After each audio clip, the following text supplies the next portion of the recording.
সমস্যাকে কখনো সমস্যা মনে করা যাবে না, তার কারণ সমস্যা কোনো সমস্যাই নয়।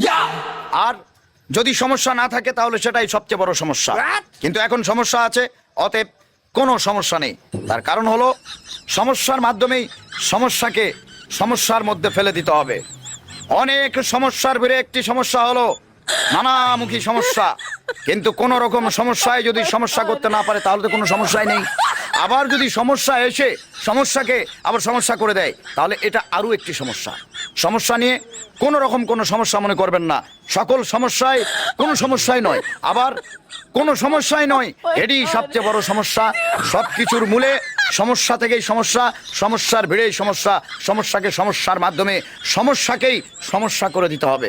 অতএব কোনো রকম কোনো সমস্যা নিয়ে আর কোনো সমস্যা নেই। সকল সমস্যা অলরেডি এখন সমস্যার মধ্যে পড়ে গিয়েছে।